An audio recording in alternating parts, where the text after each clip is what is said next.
On her world, love was never spoken. It was felt, projected, unleashed in shimmering psychic crescendos that wrapped around two minds and braided them together in silent ecstasy. Courtship in the royal halls did not involve flowers, or poetry read aloud, or awkward compliments. It involved mental symphonies, emotional architecture, seductive thought forms sculpted with precision and pride. The grand atrium pulsed with it now. Nobles stood in a slow orbit around the central dais, eyes half-lidded, bodies perfectly still while their minds blazed like solar flares. Invisible currents rippled through the chamber. Devotion, desire, status, fertility, compatibility matrices calculated in a heartbeat. Whole futures exchanged in a glance. At the center stood the princess. Perfect posture, regal expression, crown of living crystal humming faintly with the telepathic frequencies of her people. And silence. Not the ceremonial kind. The wrong kind. Thoughts poured into her mind from every direction. Elegant psychic verses from potential suitors. Promises of genetic superiority. Whispers of shared consciousness. Entire lifetimes offered in beautifully constructed mental sonnets. She received all of it. She could hear them. But she could not answer. No matter how she strained, no matter how she focused, reached, screamed internally, nothing left her mind. No projection. No pulse. No seductive current. Where others radiated emotional color, she was an unlit star. The nearest suitor faltered first. His psychic melody hesitated, searching for resonance. When none returned, his projection thinned into awkward static. Another tried harder, flooding the space with golden waves of affection. Still nothing. A subtle shift passed through the crowd. Polite confusion curdled into uncomfortable realization. One by one, the suitors withdrew their projections like embarrassed performers stepping off stage. Their expressions remained composed, but the psychic space dimmed. Romantically mute. The phrase was never spoken aloud. It didn't need to be. In her species, verbal language was functional at best. Telepathy was intimacy. To project desire was to expose the architecture of your soul. To receive and respond was to harmonize. She could receive. She could not harmonize. The ceremony dissolved with diplomatic grace. Nobles bowed. Advisors whispered in controlled mental threads. The grand atrium emptied, leaving her alone on the dais, crown humming softly against a mind that felt like a locked door. She had trained for this her entire life. Meditation chambers, neural amplifiers, frequency tutors, specialists who gently suggested that perhaps her projection centers were merely delayed. Delayed had turned into defective. Defective had turned into political liability. In private sessions, she would sit cross-legged in the resonance room, eyes closed, focusing on a single thought. Hello? Just that. Projected outward. Push. Her temples would ache. Her pulse would spike. The silence remained absolute. Her people believed romance was the highest form of unity. Two minds braided together made leadership stronger. Stability required resonance. A queen without a bond was an uncertainty. An uncertainty invited instability. An instability invited challengers. She knew the council's concerns because she could hear them thinking them. No air would form without psychic fusion. No psychic fusion without projection. No projection without her. The word disabled was never used in official documents. Instead, they preferred phrases like neurologically atypical, energetically divergent, resonance impaired. The cruelty was cleaner that way. She dismissed her attendants and removed the crown. Without the amplification lattice, the psychic noise softened to a tolerable murmur. In the quiet of her private chambers, she allowed herself one small, forbidden indulgence. She spoke. I am not empty. Her own voice startled her every time. It was soft, textured, imperfect. Spoken language felt clumsy compared to the elegant efficiency of telepathy. But it was hers. I am not broken. She tried again, louder. The walls did not answer. They never did. Across the palace complex, something entirely different was happening. A human engineer stood in the middle of a corridor, turning in a slow circle with a toolkit in one hand. "Hello?" No one responded. He checked his wrist translator. Functional. Atmospheric filters good. Gravity comfortable. Corridor dramatically overdesigned but stable. Why is everyone staring at me? Dozens of alien officials lined the passage, eyes fixed on him, expressions unreadable. Their minds buzzed with commentary, loud, overlapping, fascinated. He heard nothing. Back on Earth, he'd taken the contract because it sounded simple. Upgrade cross-species translation arrays. Install redundancy systems. Try not to insult royalty. The briefing had mentioned telepathic communication. He had assumed that meant metaphorical. He took a cautious step forward. "Okay. I'm Daniel.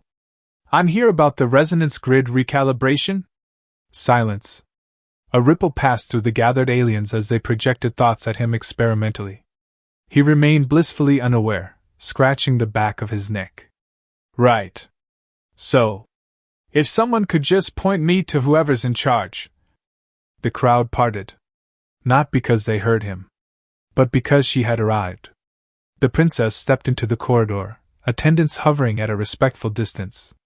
Without her crown, the psychic field dimmed slightly around her, though it still pressed against him like atmospheric pressure he couldn't perceive. She studied him. His mind was a void. Not empty, just closed. No psychic leakage. No accidental surface thoughts. No emotional broadcasts. Quiet. For the first time in her life, she stood before someone whose silence matched her own. He blinked when he saw her. Not in awe, though she was striking, but in mild surprise. "Oh. Hi!" Out loud. The word echoed faintly against the crystalline architecture. Gasps flared in the psychic plane behind her. He smiled, unaware he had just detonated centuries of cultural protocol. "You must be the one I'm supposed to report to." She felt something shift inside her chest. He was waiting. Waiting for an answer. Not a projection. Not a resonance test. A reply. Her throat tightened. Speaking in formal corridors was unheard of outside emergency declarations. Every eye was on her. Every mind braced for impropriety. He tilted his head slightly. "Did I get that wrong?" The question hung there. Simple. Direct. For once, the silence wasn't her failure. It was his limitation. And somehow, that made it easier. She inhaled slowly. "Yes," she said. The single word rang clear and fragile in the vast corridor. Behind her, the psychic uproar was immediate and explosive. In front of her, the human engineer's smile widened. "Great," he replied casually. "Finally. Someone who talks." The corridor did not recover. The psychic plane erupted in overlapping waves of alarm, scandal, fascination, outrage. Thoughts collided like panicked birds in a glass chamber. She felt all of it. He heard none of it. Daniel glanced behind her at the frozen officials. "Did I miss something?" She hesitated, then answered carefully. "You are being discussed." "Ah." He nodded seriously. "Is it good disgust or fired disgust?" A tremor of something unfamiliar flickered inside her chest. Humor. No one had ever phrased political panic that way. "They are confused," she said. "Story of my life."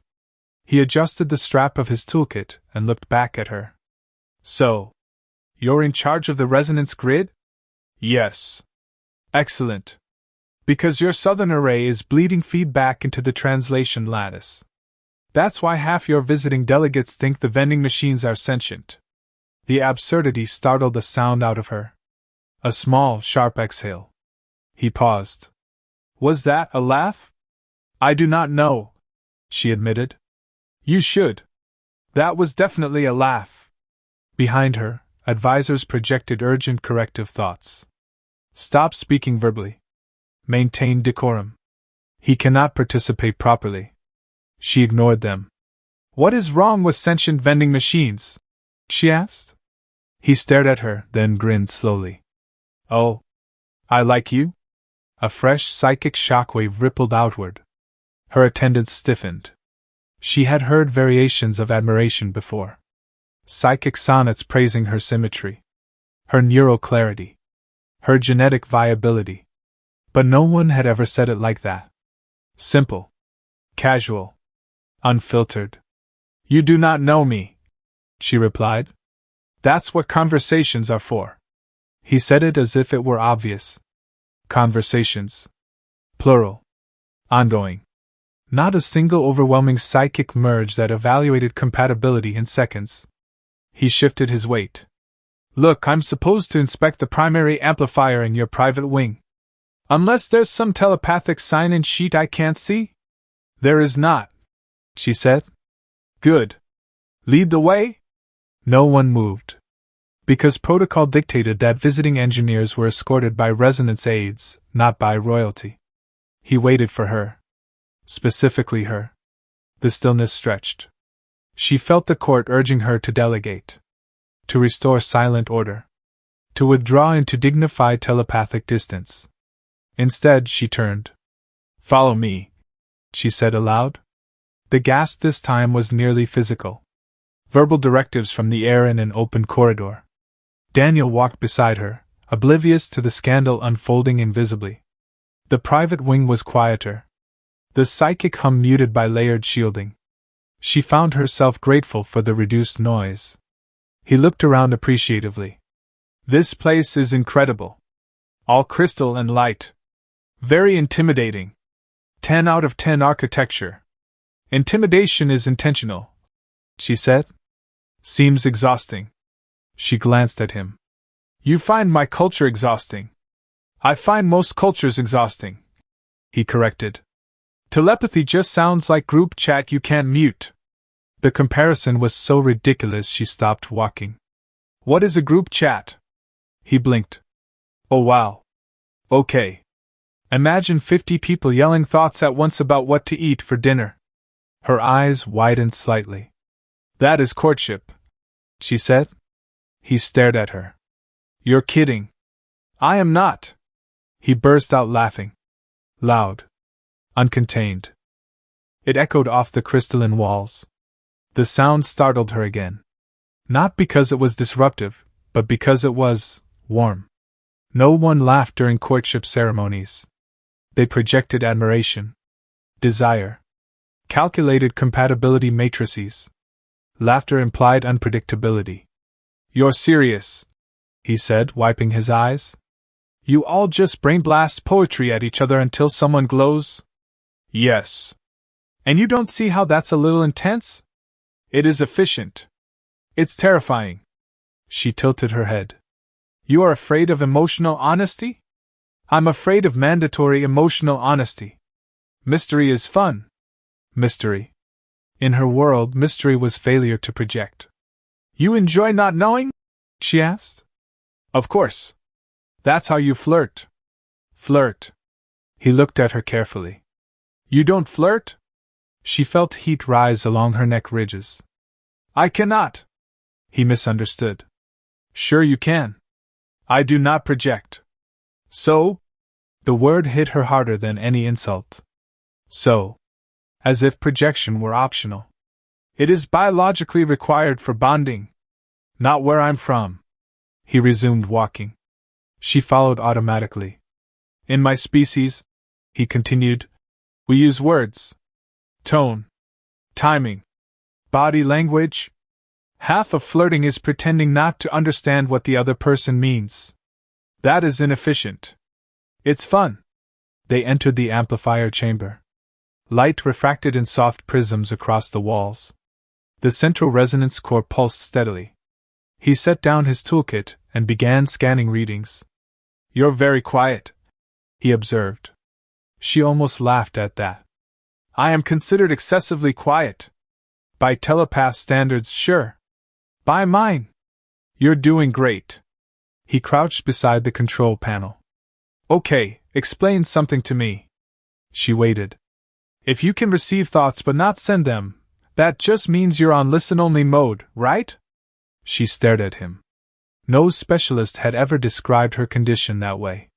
They call it a deficiency, she said. He snorted. That's dramatic. Sounds more like a settings issue. A what? A configuration difference. Difference. Not defect. Her mind replayed the word carefully. He tapped a control crystal. Honestly, constant telepathy sounds invasive. No offense. Some is intended to be invasive. Yeah, see, that's exactly what I mean. She found herself studying him instead of the machinery. He wasn't intimidated. He wasn't pitying. He wasn't calculating dynastic stability. He was mildly annoyed by her culture.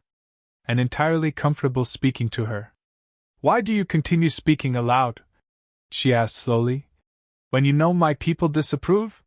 He shrugged. Because you answer. The simplicity of it destabilized her. Most of them don't even try, he added. They just stare at me and think loudly. It's weird.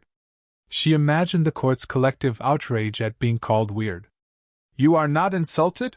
She asked. About what? Being unable to hear telepathy. He frowned. Why would I be? It's not my operating system. Operating system. She moved closer without realizing it. You do not feel excluded? He glanced up at her. Everyone's excluded somewhere. The words settled inside her like something solid. Everyone's excluded somewhere. For the first time, her silence did not feel like a void. It felt shared. He stood, brushing his hands off. Okay. Your amplifier's fine. The problem's upstream in the translation buffer. She nodded automatically, though she had absorbed little of the technical explanation. He hesitated. Can I ask you something? Her pulse quickened. Yes. Back there. When you laughed. Was that because of the vending machine thing? She considered it. Yes. His grin returned. Good. I was hoping it wasn't a distress response. She surprised herself. It was not. Excellent. There was a pause. Not heavy. Not awkward. Just space. She realized something startling. This was what he meant. Not knowing exactly what the other thought. Choosing to ask instead of intruding. Daniel, she said carefully. He looked up immediately at the sound of his name. Yes? She tested the unfamiliar shape of it. Your humor is inefficient. He blinked. Then barked out another laugh. Was that sarcasm? I do not know. It definitely was. She felt it then. A flicker of something that had never existed in psychic ceremonies. Not projection. Not resonance. Anticipation. He pointed at her lightly. You're going to be dangerous once you get the hang of that. Behind the walls, she could feel the court still vibrating with scandal. In this chamber, with only him, the silence felt different. Not like failure. Like possibility. The summons came the next cycle. Formal. Immediate. Non-negotiable. The psychic pulse of it rolled through the palace like a tightening coil, brushing against every receptive mind. She felt it before the attendants even approached her chambers. The High Council wanted an audience. Not with her. With him. Daniel arrived at the council chamber 5 minutes late because no one had explained that the glowing floor panels were directional indicators and not decorative art. He stepped into the vast circular hall adjusting his jacket, glancing up at the tiered ring of elders seated in crystalline thrones. This feels ominous, he muttered. The air thrummed with synchronized telepathic authority. The council projected a unified field, measured, cold, absolute. He heard none of it. He just saw 12 very intense aliens staring at him in perfect silence. He leaned slightly toward her. Are they buffering? She almost smiled. A senior counselor finally activated an external translator node so he could participate. The device glowed faintly and rendered their psychic projections into audible speech. Human engineer Daniel Reyes, the counselor intoned, voice echoing through the chamber. Your conduct with the princess has disrupted established protocol. Daniel blinked. You mean talking? A ripple of disapproval passed invisibly through the telepathic plane. You encourage her divergence.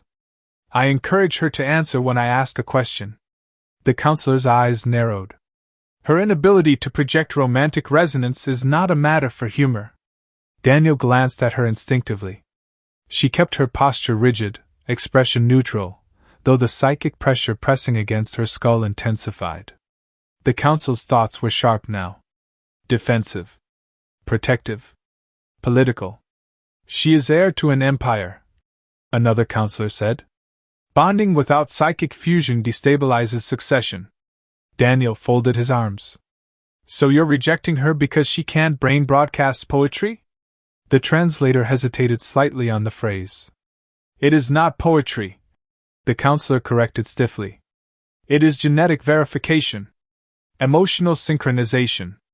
Mutual neural amplification. Right, Daniel said. Mandatory soul Wi-Fi. Several elders stiffened. She felt the flicker of irritation from them like sparks. This is not a jest, one warned. Good, Daniel replied evenly. Because neither is she. Silence deepened. The council shifted tactics. You are not telepathic, the eldest continued. You cannot perceive what is absent. Daniel tilted his head. I perceive that she answers me. That is insufficient for union. Why? The directness of the question cracked the rhythm of the chamber. Because bonding requires resonance. According to you. According to biology. Daniel gestured loosely. Biology where I'm from doesn't require psychic merging to fall in love. The translator paused on the last phrase. Love. The word did not have a perfect equivalent in their language. Their bonds were structural, stabilizing, efficient. Love was imprecise. You reduce a sacred institution to verbal attachment, a counselor accused. I reduce it to choice, Daniel replied. That landed harder than anything else. Choice was not central to their courtship rituals. Compatibility was measured. Resonance was tested. Suitors were evaluated. The princess stood still at the base of the chamber, feeling every gaze flick toward her. She cannot project, an elder insisted. A queen without projection is vulnerable. Isolated. Daniel's voice softened unexpectedly. She's not isolated when I'm talking to her. The council did not respond immediately. He continued more carefully now. You call it a defect. I call it privacy. A murmur of psychic confusion spread. Privacy prevents unity, the eldest countered. Or it makes it meaningful. Daniel shot back. If you can't automatically read every emotional fluctuation, you have to ask. You have to listen. The translator relayed his words faithfully into the chamber's acoustics. You think effort's superior to instinct? A counselor asked. Sometimes, Daniel said. Yeah. The air felt tight. She had expected him to retreat under this scrutiny. To apologize. To clarify that their conversations were technical, harmless. Instead, he stepped closer to the center of the chamber. You're afraid she won't form a bond the way you're used to, he said. But maybe your way isn't the only one. A wave of irritation pressed against her temples. The council did not appreciate challenges from off-world contractors. You presume cultural equivalence, the eldest warned. I presume adaptability, Daniel corrected. He glanced back at her. Does anyone ever ask what she wants? The question detonated in the chamber. Protocol dictated that the heir's desires were secondary to stability calculations. The council turned toward her in unison. The psychic pressure shifted, expectant now. She felt exposed. Daniel didn't look at the council. He looked at her. Not projecting. Not measuring. Waiting. The eldest spoke carefully. Princess. Do you believe verbal interaction sufficient for dynastic union? The question was structured. Political. Leading. For years she had answered such inquiries with dignified telepathic restraint, allowing advisors to interpret her silence as composure rather than inability. Now she had a different option. She inhaled. The chamber waited for projection. None came. Instead, Her voice carried clearly across the hall. I believe, she said steadily, that unity without choice is compliance. The translator amplified her words. Shock ricocheted through the psychic plane. She continued before doubt could reclaim her. I have participated in every resonance trial. I have trained. I have strained. I have listened. Her gaze lifted toward the council tiers. I have never been asked what I prefer. The eldest's eyes hardened slightly. Preference does not override biological necessity. Is it biological necessity? She asked calmly. Or cultural expectation? The chamber tightened again. Daniel did not interrupt. He didn't need to. For the first time in a public council, she was not attempting to project what others required. She was speaking. One counselor leaned forward. If the human seeks to bond, let him demonstrate compatibility. Daniel blinked. Demonstrate how? Attempt projection. He stared at them. I can't. Then the matter is concluded. No, Daniel said immediately. Every eye shifted back to him. You're testing the wrong thing. And what would you test? The eldest asked coolly. Daniel looked at her again. Not as heir. Not as political liability. As a person. He swallowed once, visibly nervous for the first time. Then he faced the council and said clearly, audibly, Would you like to go out with me? The words echoed in the chamber. There was no psychic flare. No harmonic surge. No bioluminescent bond lighting the walls. Just silence.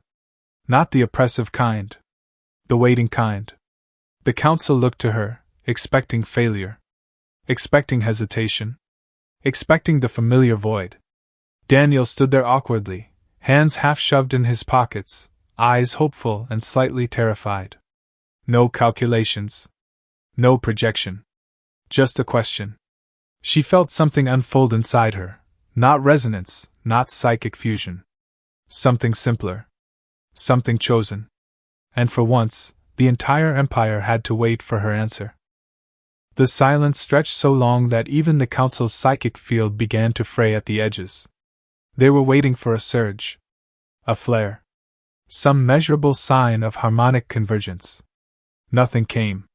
Daniel was still standing there, very obviously reconsidering every life decision that had led him to verbally ask out an alien princess in front of 12 telepathic elders. He cleared his throat softly. For clarity, he added, because apparently he had decided to make this worse. By go out I mean spend time together voluntarily. Possibly involving food. And conversation. The verbal kind. A faint tremor ran through the chamber. Food was not part of formal bonding rituals. Conversation was assumed, not scheduled. Voluntary was redundant in their mating contracts. She felt the weight of the empire pressing down on her shoulders. No psychic pathway opened for her. No instinctive fusion reached for him. There was only the steady, mortal rhythm of her pulse, and the very visible human waiting for her answer like this was the most natural thing in the universe. For once, no one could speak for her. No one could project over her. No one could interpret her silence. If she remained quiet now, it would not be mistaken for dignity. It would be refusal. She stepped forward. The movement alone sent a ripple of tension through the psychic plane. Daniel straightened instinctively. She looked at him directly. He didn't try to scan her thoughts. He didn't attempt to calculate compatibility. He just looked back.